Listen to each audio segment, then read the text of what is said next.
It's fascinating how quickly things evolve online, isn't it? I mean, really fast. Yeah, it really is. And one area that's really seen a big transformation recently is online gambling. Hmm. We're seeing more and more about something called crypto casinos, and it just makes you wonder, what's the big deal? Like, why are these gaining so much traction all of a sudden? Exactly. And that's what we're going to dive into today. We've got this really interesting article looking at the rise of crypto casinos. Okay. Our goal here is to really dig deep, Mm.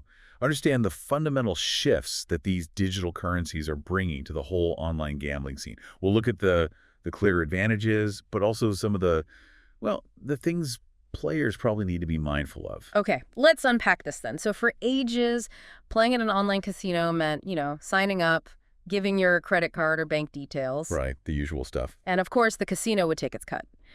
Then along came cryptocurrencies like Bitcoin, Ethereum. What's the sort of core difference they introduced right from the start? Well, what's really interesting, and the article touches on this, is how cryptocurrencies just fundamentally change the transaction process. How so? They allow for these like direct peer-to-peer exchanges. So you're essentially cutting out some of those traditional financial middlemen. Ah, okay. And in the world of online casinos, this has some pretty significant ripple effects, especially when it comes to like how you identify yourself and how you move your money around. And I guess that leads straight into this idea of anonymity and privacy, doesn't it? Sounds like a major draw for a lot of people. Absolutely. That's a big point in the source material. Crypto casinos can offer a level of privacy that, well, traditional sites often struggle to match. Right. Instead of handing over loads of personal details, your bank account numbers, all that sensitive stuff we guard. Yeah, exactly. Transactions are linked to crypto wallet addresses. You can think of these addresses as sort of a public nickname rather than your actual identity. Okay, like a pseudonym almost. Kind of, yeah. And this can be a really big plus for people who value their privacy. Can also, reduce some of the headaches linked with sharing sensitive financial info online. Right, just the thought of not having to type in my bank details again is definitely appealing. Now, another common frustration, I think, with traditional online casinos can be actually getting your winnings out. Yeah. It can sometimes take days to process, especially if you're doing a bank transfer. How do crypto casinos stack up on speed and those pesky fees? Yeah, this is another area where crypto casinos they often shine. The source material really emphasizes the significantly faster processing times for both putting money in and taking it out. Faster how? Well, where traditional methods might keep you waiting for days, literally days sometimes, Mm-hmm. crypto transactions can often clear in just minutes, or maybe a few hours at most. Wow. Okay. Plus, the fees involved generally tend to be lower than what banks or other payment processors might charge. So faster and cheaper. That's a pretty powerful combination right there. It really is. Now, the article also mentioned something about the global nature of crypto. How does that affect who can actually access online gambling? That ties back to how cryptocurrencies work, fundamentally. Their decentralized nature means they aren't really tied to specific countries or, their financial regulations. Okay. So the article makes a key point here. This structure can potentially allow crypto casinos to offer access to players in regions where online gambling faces really strict limitations or even outright bans. Ah, It essentially provides like an alternative route, a potential loophole for people in those areas to participate if they choose to. so it's almost like a digital passport that can bypass certain geographical restrictions. Interesting. Now, one of the most intriguing things mentioned, for me anyway, was the transparency that comes with blockchain technology. Right, that's a big one. For someone like me, who might be naturally a bit wary about whether online games are truly fair, how does blockchain address those kinds of concerns? Yeah, this brings up a really, really important point about trust. Trust in the online gambling world. Definitely. So the article explains that blockchain, which is the underlying tech for most cryptocurrencies, it acts as a public, unchangeable record, a ledger, basically. Okay, a public record. Yeah. Every single transaction within that crypto casino, whether it's placing a bet or getting a payout, it's recorded on this ledger. Think of it like a shared, constantly updated digital spreadsheet that everyone in the network can see. But crucially, no single person can secretly change it. Got it. Immutable. Exactly. And this transparency allows players, if they want to actually check and verify the integrity of the game outcomes. It offers a level of reassurance about fairness that's often, missing in the more traditional setups. That makes a lot of sense. Being able to actually see the record and verify things yourself. Yeah, that would definitely build more trust. For sure. Okay, so beyond just the underlying tech, are these crypto casinos also innovating? Are they coming up with new ways to play, different kinds of games? Oh, absolutely. The article highlights some really fascinating innovation happening in this space. A prime example is something called provably fair games. Provably fair. How does that work? Well, these games use cryptography, specifically hashing as a way of scrambling information. It ensures that neither the player nor the casino can know the outcome of a game until it's actually finished. Okay. Then after the game, the player gets what's called a seed.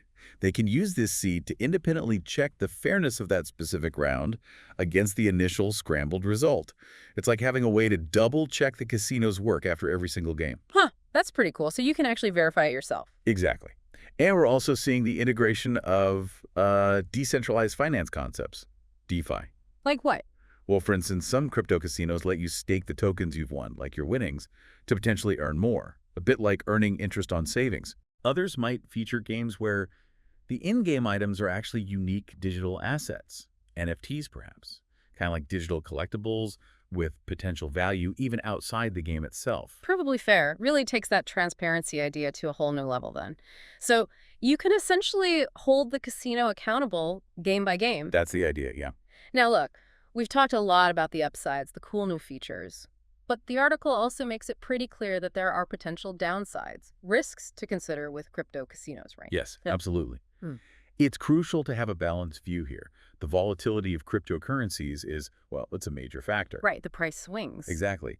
While your winnings in crypto could potentially shoot up in value, which sounds great, Yeah. they could also plummet just as quickly. So that introduces a level of financial risk that isn't really there with traditional currencies in, say, a normal online casino. Good too. And furthermore, as the article points out, the legal situation, the regulations around crypto gambling, they're still evolving. They're uncertain in many parts of the world. Still a bit of a gray area. Very much so in some places. And this lack of clarity could potentially lead to future legal issues or sudden changes that might impact players down the line. Okay, so it's a bit of a double-edged sword then. The potential for big gains, but also those significant value swings, and the legal landscape is still maybe a bit hazy. That sums it up pretty well. So to kind of wrap up the core discussion here, what are the main reasons, based on the source, why these crypto casinos are becoming so popular? And maybe more importantly, why should you, the listener, actually pay attention to this trend? I think the core appeal, as the article really lays out effectively, it boils down to those key factors we've hit on: speed, privacy, and transparency. Right. The faster transactions, both in and out, the increased anonymity, not having to share quite so much personal data, and then that ability to verify fairness through the blockchain. Mm. It just offers a fundamentally different experience compared to traditional online gambling. So for you, the listener, this represents a pretty significant shift in how online gambling is happening, and maybe even how it's perceived. It's definitely worth understanding these changes, especially if you're interested in, well, more efficient, more secure, and maybe more open online experiences in general. Right. It's clearly not just a minor tweak or upgrade. It sounds like a fundamental change in how this whole industry operates or could operate. Yeah, I think that's fair to say. So even if the long-term future is still being written, it's uncertain, crypto casinos are definitely making their mark right now. Exactly. And the article rightly anticipates, continued innovation in this space. It's likely fueled by the ongoing development of cryptocurrencies themselves and blockchain tech. So what could that look like? Well, we can probably expect to see maybe even faster payouts eventually, new and perhaps more engaging types of games emerging, and maybe even closer integration with other decentralized technologies as they mature. Okay, so here's where it gets really interesting, stepping back a bit. Thinking beyond just, placing a bet online. Consider those core principles we've just discussed, that transparency of transactions, the speed of transfers, the idea of user verification. How might these concepts, which are being demonstrated pretty clearly now in the world of crypto casinos, how might they start to influence or impact other areas, completely outside of online gambling? That's a great question. It certainly gives you something to ponder, doesn't it, about the wider implications of digital currencies and this kind of tech.